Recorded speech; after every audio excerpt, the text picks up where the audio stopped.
There is no footage of what happened in that room. There are only 7 people who saw it, and none of them fully agreed on what to call it afterward. What they did agree on was this: a man who weighed 212 pounds was standing still one moment, and the next moment he was not. No one in that room heard Bruce Lee grunt. No one saw him wind up. No one saw him shift his weight in any dramatic way. The heavy weight simply moved backward into the wall, and then down. The argument that had started it, the one about whether Bruce Lee's methods were real, ended there. It never had to start again. There is a particular kind of gathering that leaves no record. No press release. No entry in any official register. No photographs taken and later archived.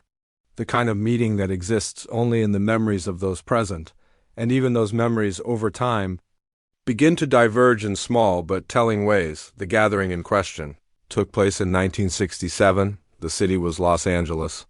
The location, by most accounts, was a private residence, a back room, or a training space attached to one, depending on who is asked.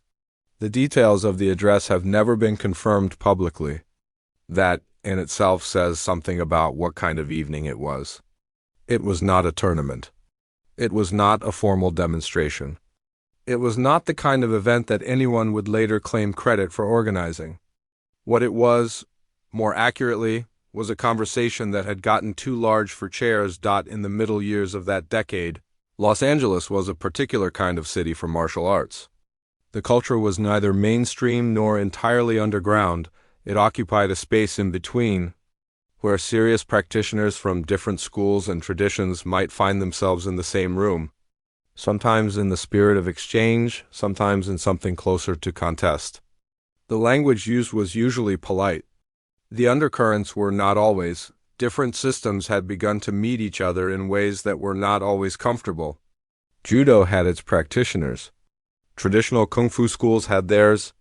Karate, still relatively new to American soil, had begun establishing its own quiet authority. And then there were the men who trained in the older Chinese methods, Wing Chun, Hung Gar, systems that carried long histories and, because of that history, a particular kind of institutional pride. Bruce Lee existed, at this point, outside every clean category. He had been a Wing Chun student.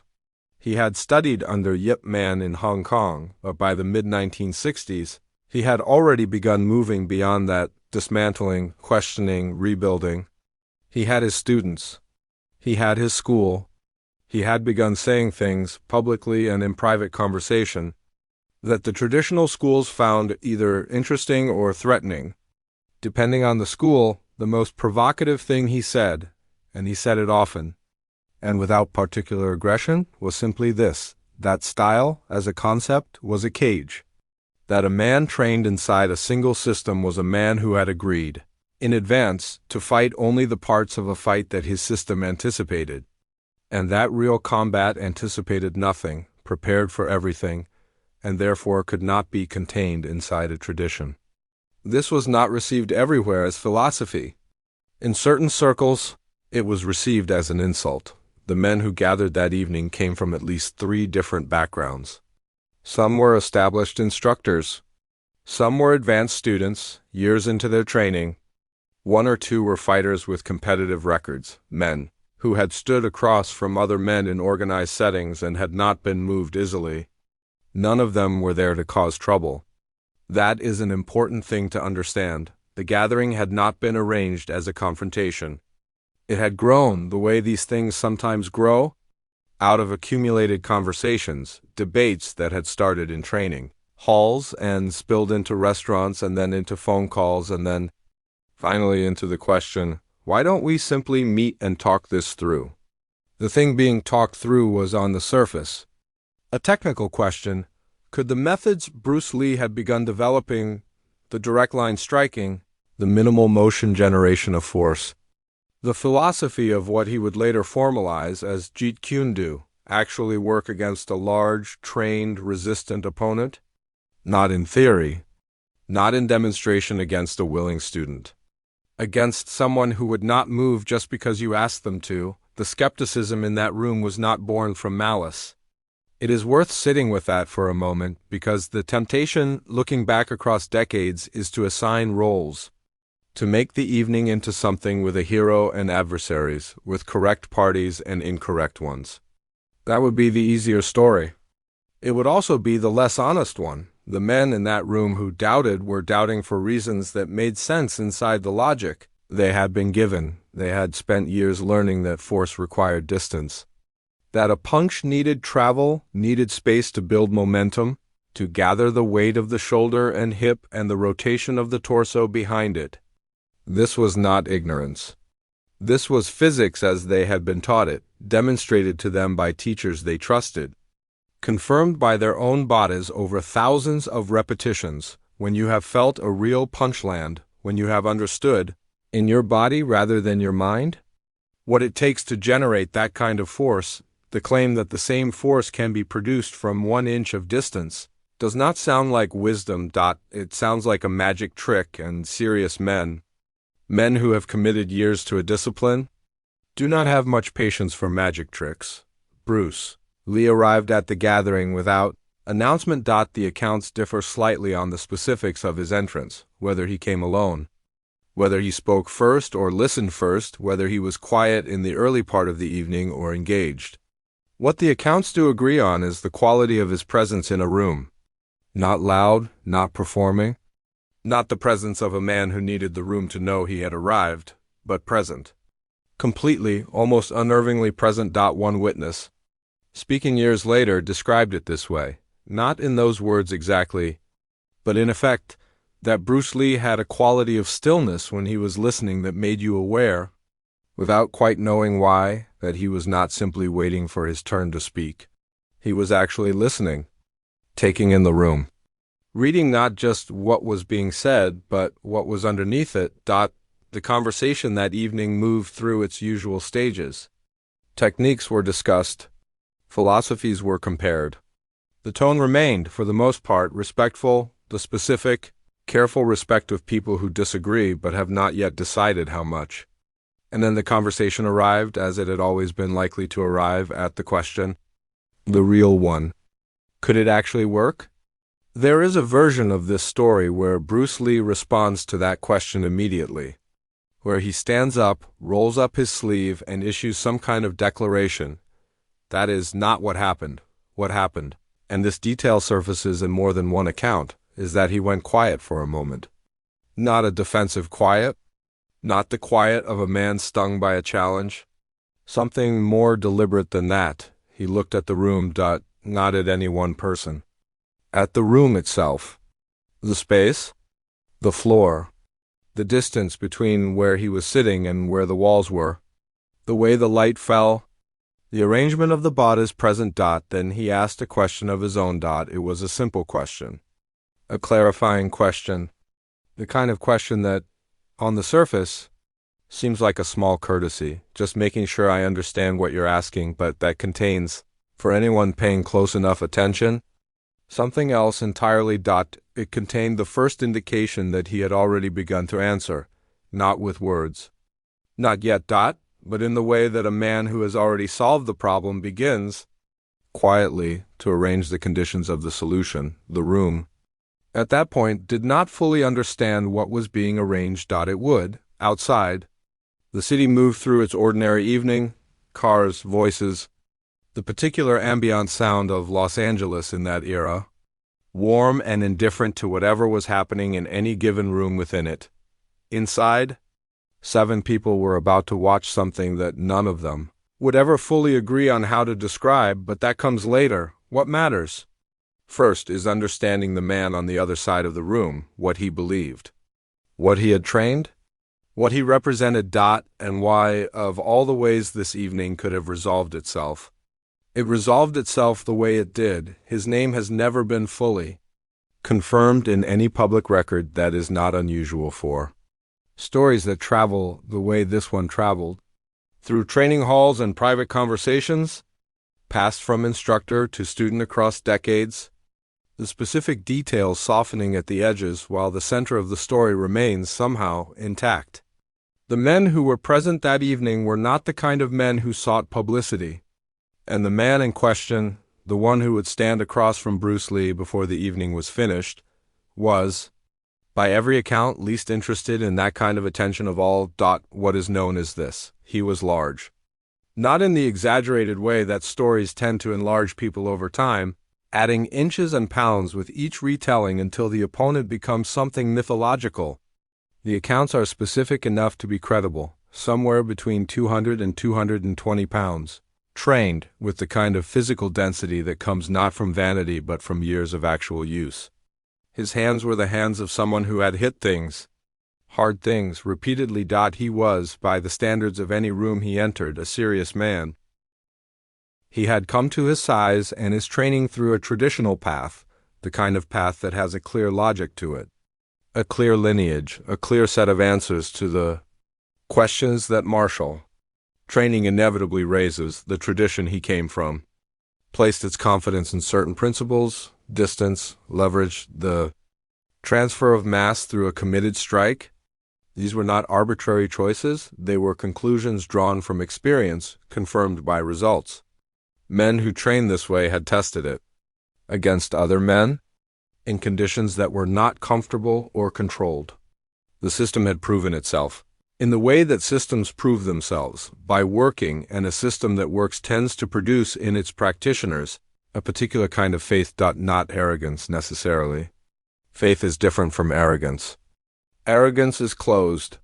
Faith, even misplaced faith, contains a kind of earnestness, a genuine belief in what has been demonstrated to you by your own body, your own training, your own accumulated experience of what force feels like when it is real and what it feels like when it is not. This man had faith, and his faith had a specific shape. That power was a function of mass and distance. That to generate force sufficient to move a large, resistant body, you needed room. You needed travel.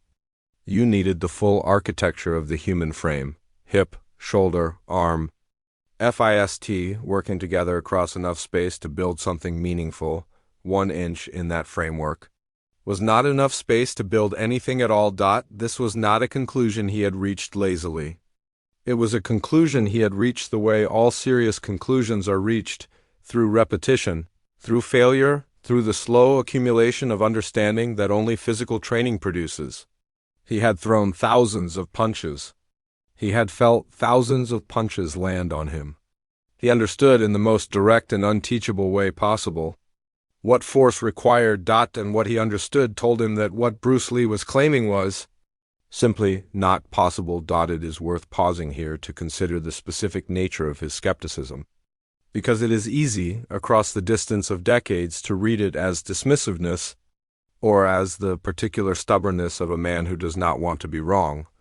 That reading is too convenient and not quite accurate. His skepticism was technical. It was grounded.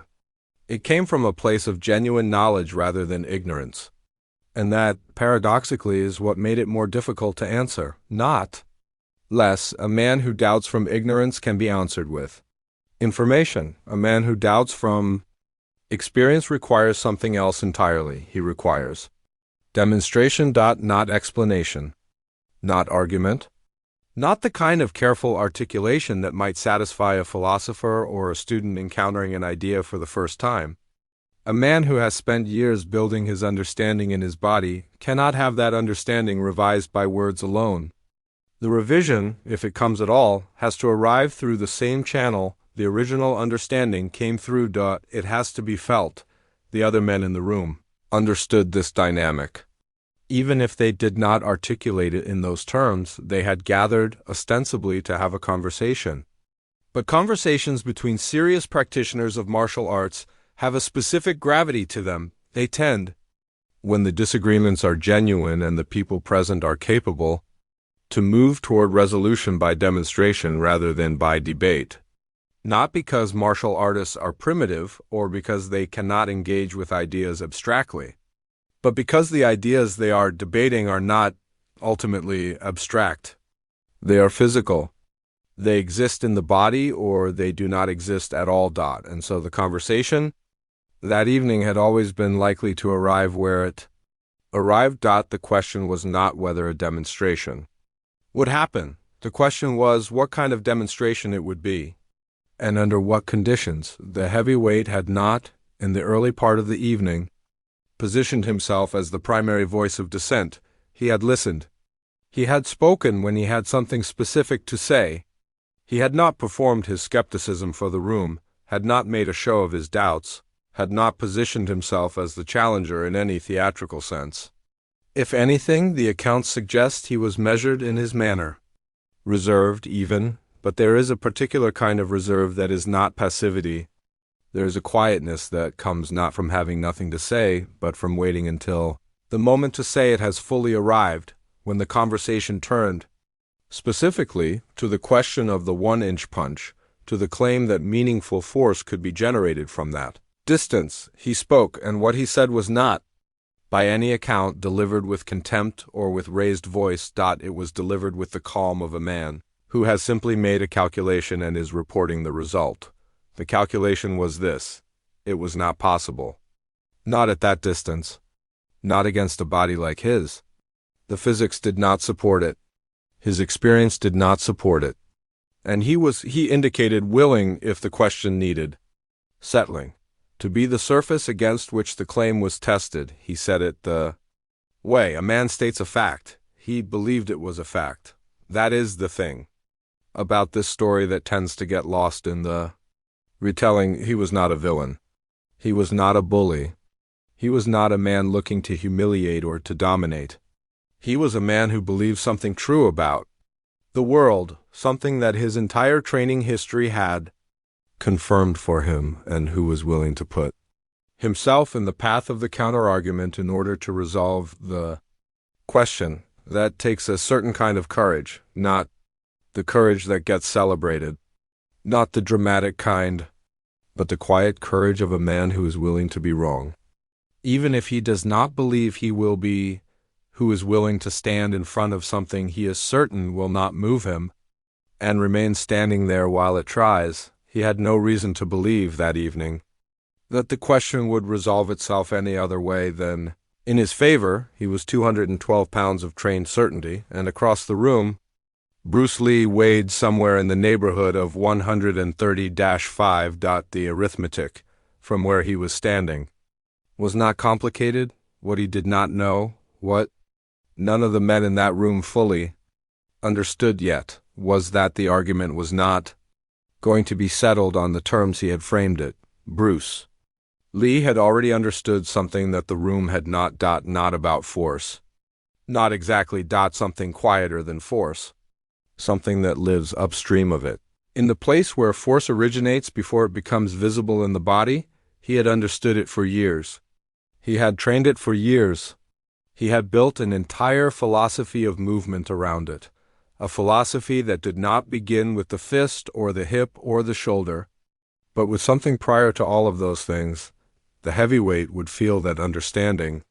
In approximately 90 minutes, he would feel it, before he could name it, and naming it, making sense of what had happened in the split second before he found himself against the wall, would take him considerably longer. Some accounts suggest it took him years. For now, the room held its particular tension, not hostile, not exactly comfortable either, the kind of tension that exists in the space between a question and its answer.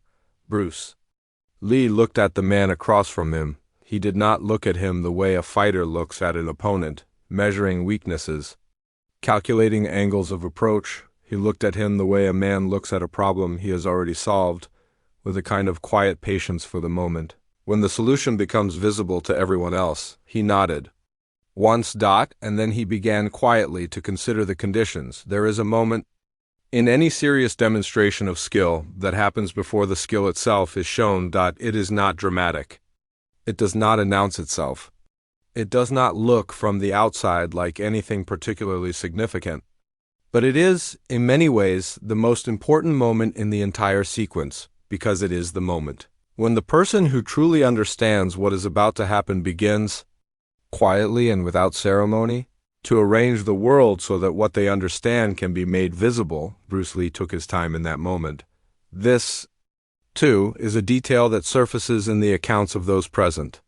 Not the punch itself. The punch would come later, and it would be brief. and it would be, in its brevity, almost impossible to fully process in real time.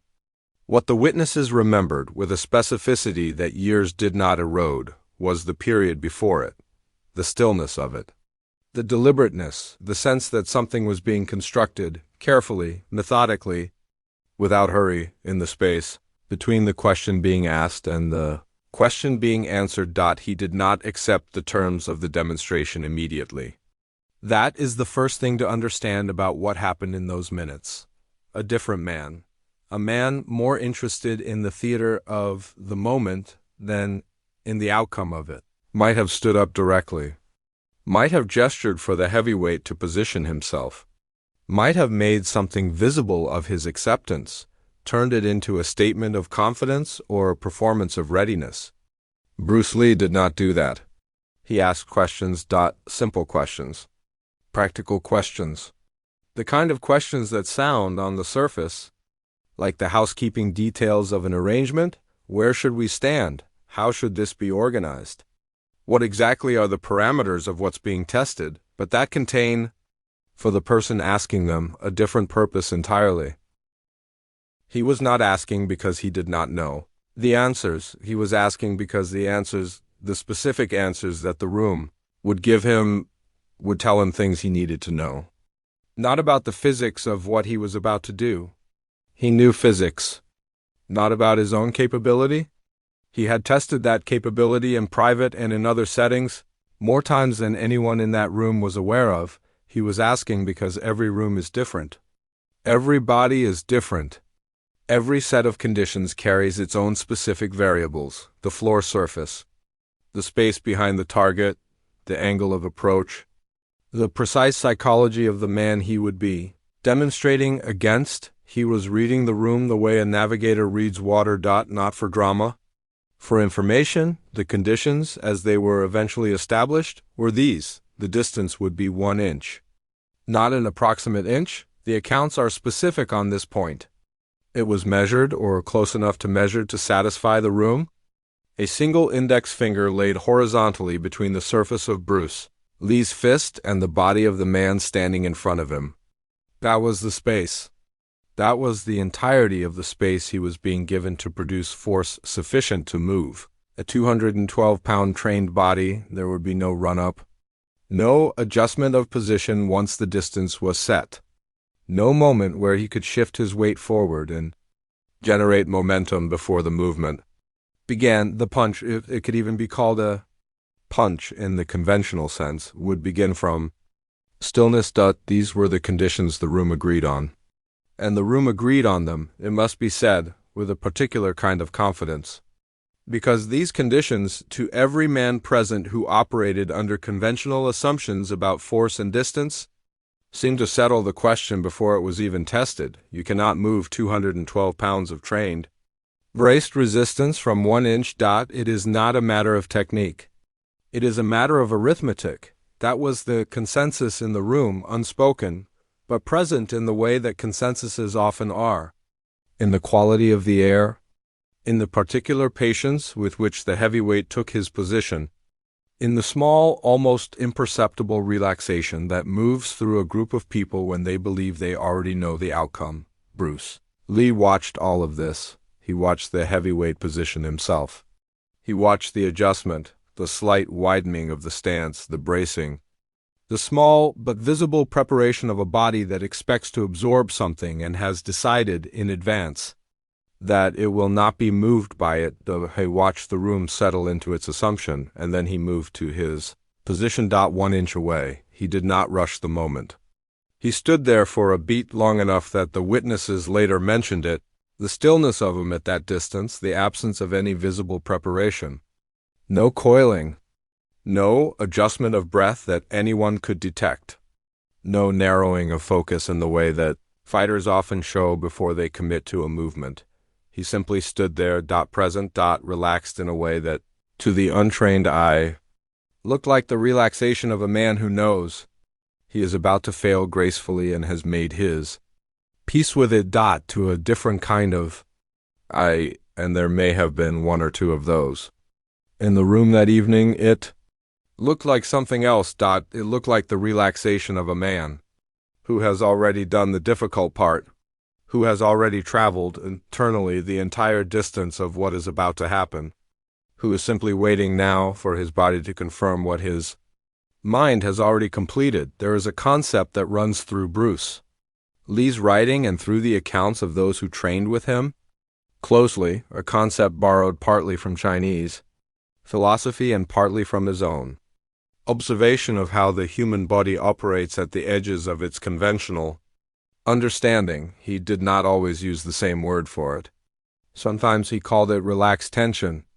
Sometimes he approached it through the language of water, the idea that water is not strong because it is hard, but because it is completely itself, without resistance to its own nature, without the internal contradiction of a thing trying to be something other than what it is. In training terms, what this meant practically was this, that the human body, when it tries to generate force, most often gets in its own way. The effort of trying the muscular bracing, the conscious commitment of the arm and shoulder, the visible winding up that announces a strike before it arrives, these things are not just telegraphs to an opponent. They are also friction, internal friction. The body fighting itself on the way to producing the thing it is trying to produce, what Bruce Lee had spent years developing, and what the 1-inch punch represented in its most concentrated form was the elimination of that friction, not the elimination of force. The elimination of everything that was not force. The efficiency was not a trick. It was not a technique in the conventional sense of a learned pattern of movement.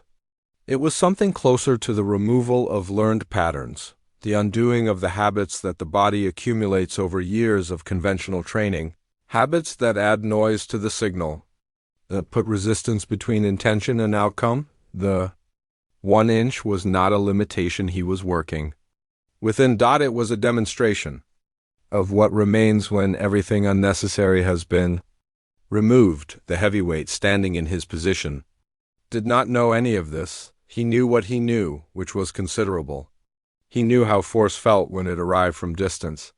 He knew how to absorb it, how to distribute it through his frame, how to remain standing when large, committed forces arrived against him. What he did not know, could not know, because his entire training history had not prepared him for it, was how to receive something that arrived without announcement.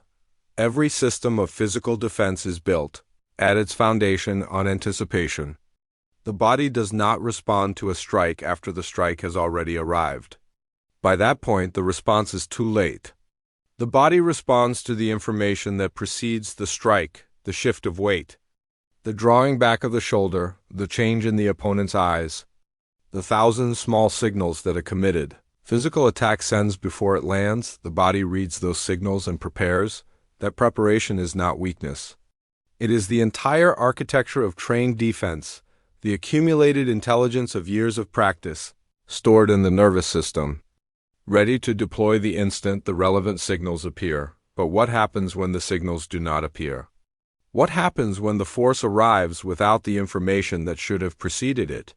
The body, for a moment, a very brief moment, but a meaningful one, does not know what to do. It has not been asked to respond to this. It has been asked to respond to 100 other things, and it is ready for all of them. But not for this, not for something that arrives from 1 inch, from stillness, without announcement. Bruce Lee was not thinking about any of this as he stood at that distance. This is an important thing to understand. He was not running through a mental checklist of principles. He was not consciously accessing the philosophy or deliberately applying the concepts he had spent years developing. The concepts had long since dissolved into his body. They were not ideas he held. They were the way he moved. The witnesses describe him, in those seconds before the demonstration, as entirely still, unhurried, present in a way that several of them found, in retrospect, faintly unsettling, not threatening, not aggressive, but completely there. No part of him elsewhere.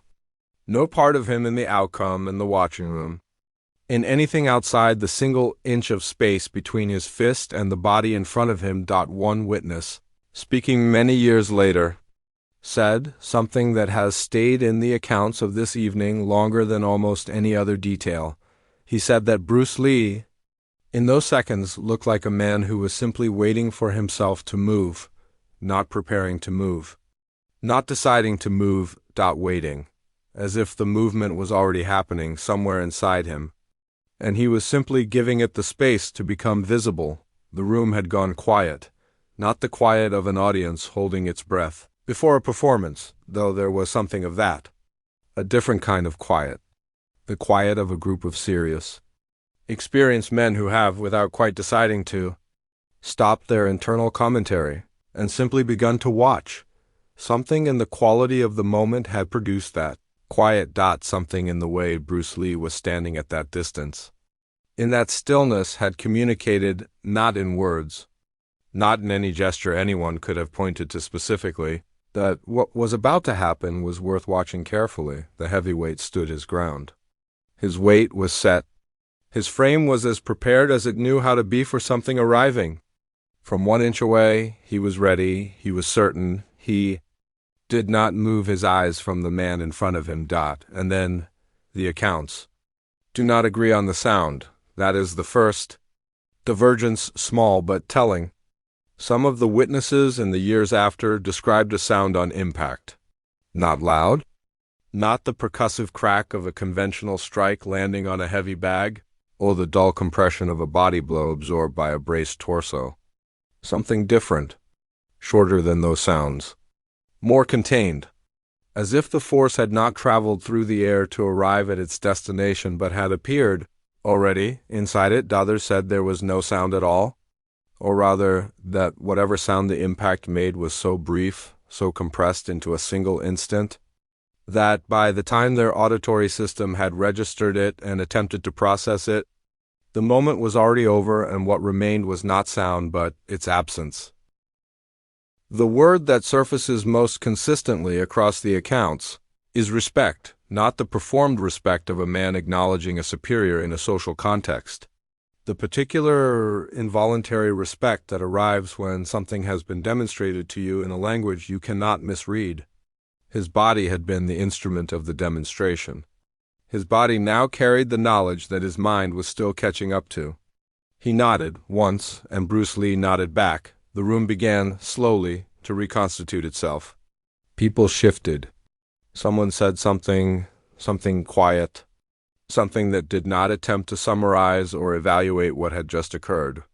Simply a sound that acknowledged that the silence had been long enough and that the world of ordinary conversation was available again, if anyone wanted it, but the ordinary conversation did not quite return, not fully, because every person in that room was, in some private and unshared way, still in the moment that had just passed, still turning it over, still running it against their existing understanding and finding the gap between what they knew and what they had witnessed. That gap would not close quickly for some of them. It would not close for years, for at least one of them. The accounting suggests it never fully closed, that the question the evening had opened remained open, generative, a permanent source of inquiry that shaped everything he taught afterward. Outside, the city continued its indifferent evening. Inside, 7 men were beginning, without knowing it, the long process of carrying something, not a story, not yet, something prior to a story, a fact, still warm, still without its full meaning, a fact that would take time and distance and the slow work of reflection to become what it eventually became, which was, in the end, something closer to a question than an answer, the right kind of question, the kind that does not close when you answer it, but opens further, the kind that a room of serious men can spend the rest of their lives. Inside. The room emptied slowly. Not the way rooms empty when an evening has reached its natural conclusion, the gradual, comfortable dispersal of people who have spent time together and are now returning to their separate lives with nothing particular weighing on them. This was a different kind of emptying, slower, more deliberate. The kind that happens when people are not quite ready to leave but cannot find a reason to stay, that they are willing to say out loud that they gathered their things. They exchanged words brief, careful words, the words of men who are aware that whatever they say in this moment will be the first attempt at language for something that has not yet found its language. And then, one by one or in pairs, they moved toward the door and through it and out into the Los Angeles night, which received them with complete indifference. As cities do, the heavyweight was among the last to leave. He did not speak much in the remaining time after the demonstration. This, too, is consistent across the accounts. He was present, physically present, standing, responding when spoken to, not withdrawn in any visible or dramatic way.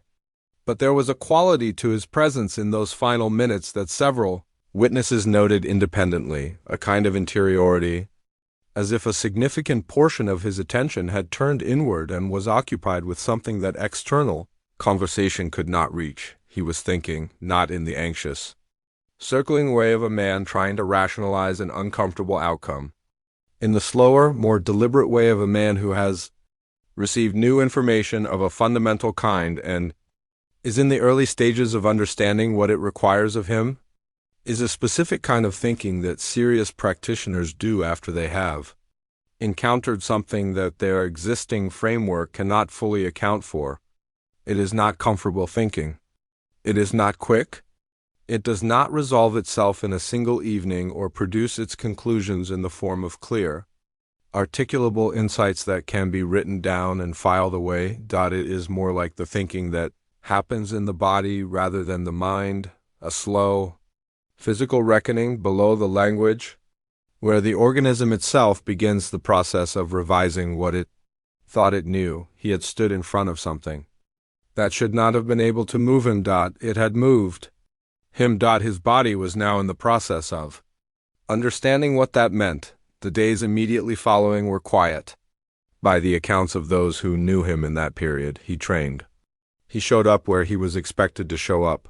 He was not visibly diminished, not in the way of a man who has been publicly embarrassed and is carrying that embarrassment as a wound. If anything, the people around him in those days described him as more focused than usual, more deliberate, as if his attention had narrowed onto something specific, something he was turning over in his training with a new kind of seriousness. What he was turning over, it emerged later, was the question of relaxation, not relaxation in the ordinary sense, not the absence of effort, not the looseness of a body that has stopped caring about the outcome. The specific, paradoxical relaxation that he had felt for a fraction of a second in the force that had arrived against him. The absence of the things he had always associated with power, the tension, the commitment, the muscular announcement that precedes a strike from conventional distance.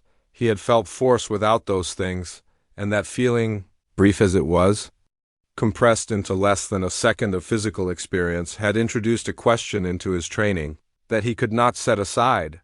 What was he carrying in his own strikes that did not need to be there? What was the friction he had been generating, the internal resistance, the muscular effort that he had always assumed was the force itself rather than the obstacle to it, and how much of what he knew needed to be revisited in its light? These questions did not resolve quickly, but they were, from that evening forward, present in his training in a way they had not been before among the other witnesses. The aftermath took different forms. One man, an instructor of some years' standing, trained in a traditional system, a man who had come to that evening with his own settled views about what was and was not possible in martial application, went home and did not sleep well. This is his own account, offered years later, in a context where he had no particular reason to dramatize it. He lay awake and ran the evening through his mind. Not the punch itself. He had made his peace quickly enough with the fact of the punch. What kept him from sleeping was something more fundamental, a question about the architecture of his own understanding, about the assumptions that had been so deeply embedded in his training, in the training he had received and in the training he had passed on, that he had never thought to examine them as assumptions at all. He had taught his students that power required distance. He had taught them this because he believed it. He had believed it because it had been demonstrated to him. It had been demonstrated to him because his teachers had believed it, and their teachers before them, and so on back through a lineage that gave the belief its authority, and now he had watched the belief dismantled. Not argued against, dismantled, physically, in a way that his body had registered and confirmed, before his mind had time to resist. What do you do? As a teacher, when you discover that something you have been teaching may be a partial truth at best? He did not have an immediate answer to that question, but he began, in the weeks and months that followed, to change the way he taught. Not dramatically. Not in the manner of a man who has abandoned everything he knew and started over. More quietly than that.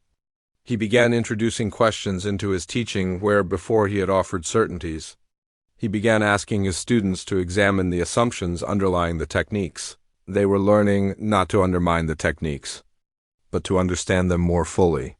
To know the difference between what the technique was doing and what they had been told it was doing. His students, over time, became more adaptable, more curious, less certain in the particular brittle way that comes from training without examination. He never explicitly connected this shift to the evening in question, but the timing, for anyone who knew the sequence of events, was not ambiguous. The story itself did not travel loudly. This is one of the most significant things about what happened in the aftermath, and one of the things that distinguishes the account from the way legends typically spread. There was no public announcement. No one went to a publication or a training hall and declared that something remarkable had been witnessed.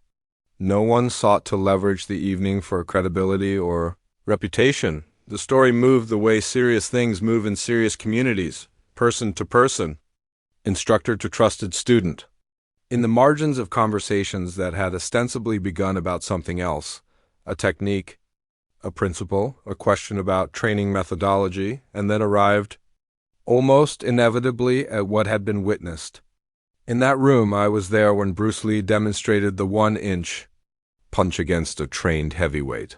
Not announced, mentioned quietly, with the particular restraint of someone who is not sure, even years later, that they have the words to do the event justice, and the restraint, the absence of embellishment, the reluctance to dramatize, is itself part of why the story carried the weight it carried.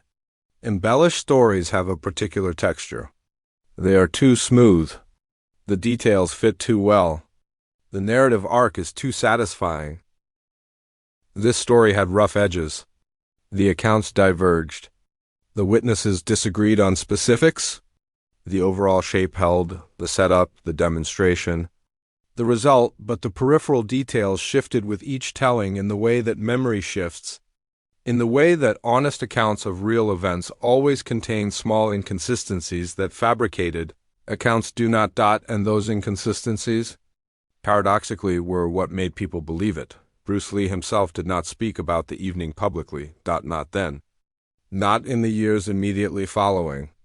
The 1-inch punch as a concept, as a demonstration of principle, became more visible as his career developed, as his teaching expanded, as he began to articulate publicly the philosophy that he had been developing privately for years. But the specific evening, the specific room, the specific encounter, he did not offer that publicly. This, for those who knew him, was consistent with something fundamental about how he operated. He was not a man who needed his demonstrations witnessed in order for them to be real. He did not collect confirmations of his capability the way some men collect trophies, as external evidence that the internal thing is true. The internal thing was true or it was not, independent of whether anyone else had been present to verify it. What mattered to him, by the accounts of those closest to him in that period, was not the fact of the demonstration, but what the demonstration had confirmed for himself about his own ongoing inquiry into what force was, where it came from, and what it required of a body that had learned to stop fighting itself. He was not finished with the question. The demonstration had answered one version of it.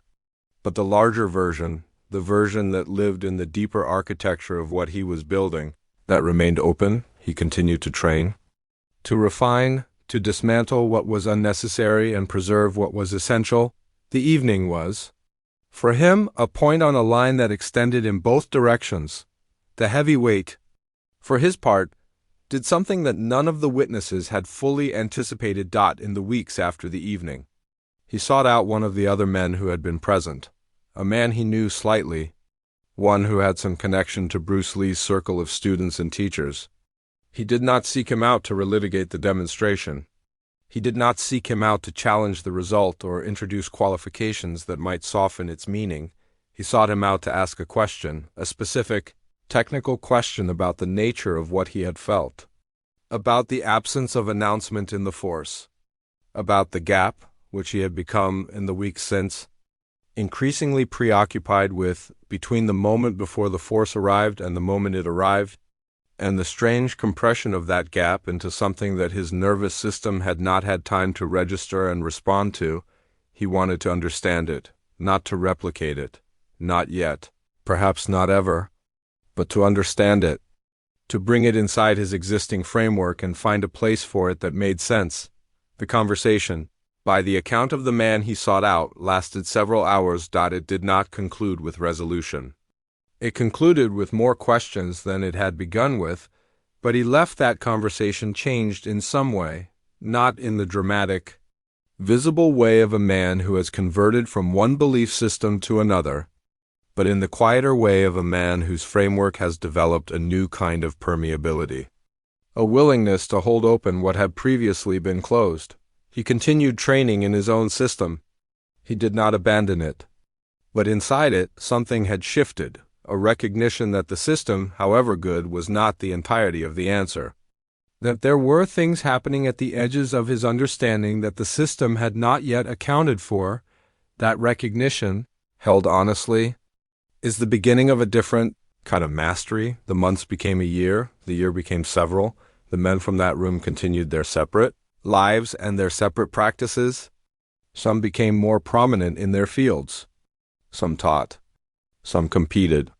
Some moved away from the martial world and into other things, carrying with them, as people carry all formative experiences, the residue of what they had been present for. The story continued to move through the community, slowly, selectively, with the particular persistence of accounts that are not being pushed, not being promoted, but that survive simply because they are true and because the truth of them keeps being relevant to the conversations that serious practitioners keep having, conversations about force, about efficiency, about the difference between size and power, between commitment and tension, between the effort that produces results and the effort that interferes with them. Every time those conversations arose, and they arose constantly, in every corner of the martial world, the evening in that room had something to offer, not as doctrine, not as proof of a system or a philosophy. As an example.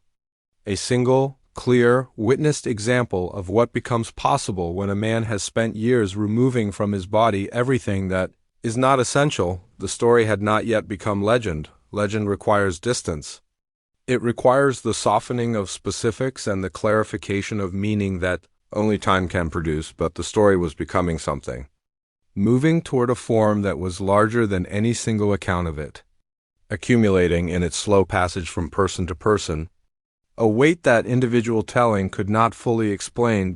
It was becoming the kind of story that a tradition tells itself about what is possible, the kind that does not instruct directly but that operates, in the mind of anyone who hears it seriously, as a recalibration, a quiet revision of the upper limit, a reminder that the ceiling of understanding is not fixed, that a man with the right question and the patience to follow it all the way down can arrive at something that other men, looking on, have no immediate framework to account for. And that this is not magic. This is simply what mastery looks like. From the outside, it looks like impossibility. From the inside, from where Bruce Lee was standing, from the place his years of inquiry had brought him, it looked like the most natural thing in the world. The only thing that had needed to happen. The only thing that had ever needed to happen. Decades have a way of clarifying things, not by adding detail. Detail over decades tends to soften and recede. Dates become approximate. Names become uncertain. The peripheral elements of any story, the ones that were never quite essential to its meaning, gradually release their specificity and return to the general. What remains after that long sifting is what was always most true about the event. the center of it. The thing that was never going to dissolve regardless of how much time passed or how many tellings intervened between the original moment and the present one. What remained, after decades from the evening in that Los Angeles room, was a question, not an answer. A question, and the question was this: what is force really, and where does it come from? By the mid-1970s, Bruce Lee was gone. He died in July of 1973 at 32 years old, from a cerebral edema, a swelling of the brain triggered. The medical findings concluded by a reaction to a painkiller. The circumstances were sudden. The loss for those who had been close to him, who had trained with him, learned from him, watched him work through. The ongoing inquiry that was the central project of his life was of the kind that does not resolve itself into acceptance, but simply becomes part of the permanent landscape of a person's experience. He was 32. He had been refining his understanding for approximately 20 years at that point. The question of what he might have developed in the decades he did not have, that question has no answer, and the people who knew him well tend not to spend much time on it. It is not a productive question. What he left behind was not incomplete.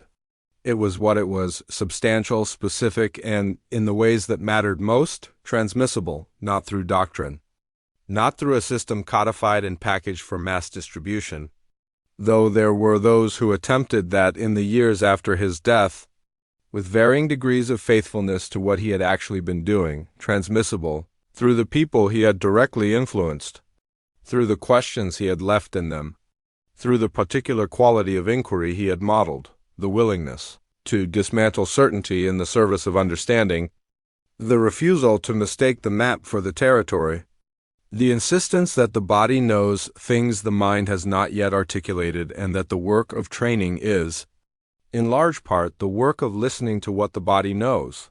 The men who had been in the room that evening were, by the late 1970s and through the 1980s, at various stages of their own mature practice. The instructor who had not slept well that night, the one who had begun, quietly, to introduce questions into his teaching where, before he had offered certainties, had by this point been teaching for nearly 2 decades. His school was not large. He had not sought large. He had sought with the particular stubbornness of a man who has been genuinely changed by something, and feels an obligation to pass that change on honestly. To teach well, his students were known, in the circles that paid attention to such things, for a specific quality that was difficult to name precisely, but that anyone who trained with them could feel: they were adaptable. Not in the superficial sense of knowing many techniques across many systems.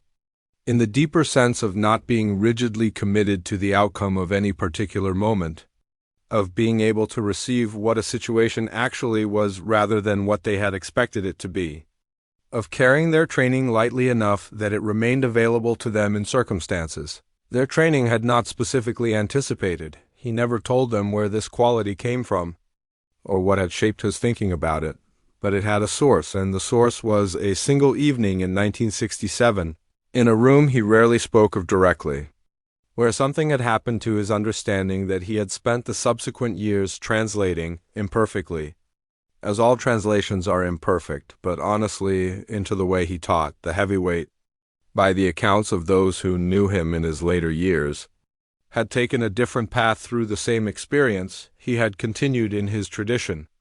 He had not abandoned it, had never been tempted to abandon it, because the tradition was not wrong and he knew it was not wrong, and the evening in that room had not convinced him otherwise. What it had done was something more nuanced and, in some ways, more useful than simple. Abandonment would have been it had introduced into his relationship with his tradition a specific kind of critical affection. The affection of a man who loves what he has been given and loves it clearly enough to see its limits, who understands that the limits are not failures of the tradition but simply the edges of what any tradition, however good, can contain. That what lives beyond those edges is not the negation of the tradition but its extension, the place where serious practitioners go when they have absorbed what the tradition can offer and are ready to ask questions it cannot answer from within itself.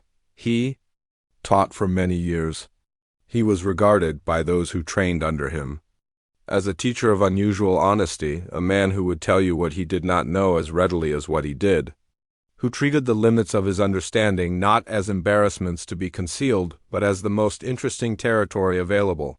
This quality, this specific, earned honesty about the edges of knowledge is not common. It is the kind of thing that tends to come from a single, formative encounter with something that exceeded the framework you had brought to it. He had such an encounter. He carried it, quietly and without drama, for the rest of his life. The story itself, by the 1980s and into the 1990s, had completed its transformation from account to legend. Not in the sense of becoming fictional, the essential facts held, in the versions that circulated among serious practitioners, with a fidelity that fictional legends rarely maintain, but in the sense of having acquired the specific gravity that legends acquire when they survive long enough to become reference points. In training halls across multiple cities, across multiple martial disciplines, across the generational distances that separate the men who were present from the students of students of students who eventually heard the account. The evening was invoked in a particular way. Not as proof of Bruce Lee's supremacy, not as a demonstration of one system's superiority over another, not as a story whose moral could be stated cleanly and filed away. It was invoked as a question opener when a student asked, as students always eventually ask, whether there was a ceiling to what the body could learn, whether the understanding of force and movement and timing had an outer limit, a point beyond which further development was not possible. The evening was often where the answer began. Not with a declaration. With an account, there were 7 people in a room in 1967. And then the account, told as plainly and carefully as the teller could manage, without embellishment, without the insertion of moral commentary, without the kind of framing that tells the listener in advance what to conclude, just the account, and then silence. And then, if the student was the right kind of student, the kind whose questions are genuine rather than rhetorical, the question that the account was designed to produce. How?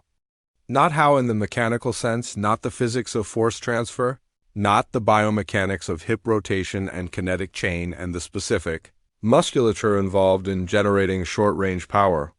Those things could be explained. They had been explained in various contexts, by various people with varying degrees of accuracy. How in the deeper sense? How does a man arrive at a place where that becomes possible? What does the path look like? What does it require of the person walking it? That question has a longer answer. It takes a training life to answer it, and the honest answer, at the end of that training life, tends to look less like an arrival and more like a recognition that the question is the point, and that the man who has lived it most fully is not the man who has found the final answer, but the man who has kept the question genuinely open for the longest time. The 1-inch punch, as a demonstration, became one of the most discussed physical feats in the history of martial arts. It was replicated. It was studied. It was filmed in various contexts with various levels of rigor. Physicists wrote about it. Biomechanists measured it. Training programs around the world incorporated it as a drill, a concept, a way of introducing students to the idea that power and distance are not as inseparably linked as conventional training tends to assume. All of that is real. All of that happened, and the conversation it produced has been genuine and sometimes illuminating, but it is also, in a specific way, beside the point, because the punch, the physical event, the measurable transfer of force across 1 inch of space was never really what the evening in 1967 was about. The punch was the visible surface of something that lived much deeper. It was the expression, in a single fraction of a second, of what happens when a man has spent years removing from his movement everything that is not essential, every habit of effort, every muscular pattern that adds noise to the signal, every internal friction between what the body intends and what it actually does. What remains after that removal is not power in the conventional sense. It is something prior to power, something that produces power as a natural consequence of its own complete presence. The way water, given an opening, does not try to flow through it. It simply flows, because flowing is what water is. In the absence of everything that prevents it, Bruce Lee was not in that room trying to hit a man. He was simply, and this is the hardest thing to understand from the outside, the thing that requires the most time and training and honest self-examination to begin to grasp, he was simply doing what his years of inquiry had made him. The result happened to be a 212-pound man against the wall, but the result was, in a sense, incidental. What was not incidental was the state that produced it. The witnesses grew older. Several of them taught for decades. One of them, by the accounts available, taught until very late in his life, into his 70s, still showing up to the training hall, still finding in the practice something that repaid attention. His students in those final years described him as unhurried, as a man who had stopped needing the practice to be anything other than what it was. He had arrived, through the long accumulation of his training life, at something that looked from the outside like simplicity. It was not simplicity. It was what complexity becomes when it has been lived with long enough and honestly enough, when the questions have been asked all the way down, and the answers have been tested, and the things that were not true have been released. And what remains is what was always essential, carried now without the weight of everything that used to surround it. He had been in a room in 1967. He had watched something happen that he could not, at the time, explain. He had spent the subsequent decades asking the question that the event had opened. He had not finished asking it when he died, but the asking, the long, sustained, honest asking, had shaped everything he taught and everyone he taught it to, had spread through those students and their students and the students of their students, outward into the martial world in ways that could not be traced back to their source, but that existed. Nonetheless, the source existed, a room, a city, an evening. 7 people, and a movement so brief that the witnesses could not agree on whether it made a sound. There is a way that certain events, small in their physical dimensions, become large in their cultural ones, not because they are dramatized, not because they are promoted or celebrated or inserted into the official record of a tradition, but because they are true, and because they are the kind of true that keeps being relevant, that speaks, in some direct and unteachable way, to questions that practitioners of a discipline keep returning to, generation after generation, because the questions are real and the discipline itself cannot finally resolve them. The evening in that room was that kind of event. A small room, 7 witnesses, 1 second of visible movement, and then decades of consequence, quiet, unannounced, distributed through the teaching and training and honest inquiry of people who were present or who heard the account from people who were spreading outward through the martial world like a change in the quality of the light that you notice without being able to point to its source. The 1-inch punch is in the historical record now.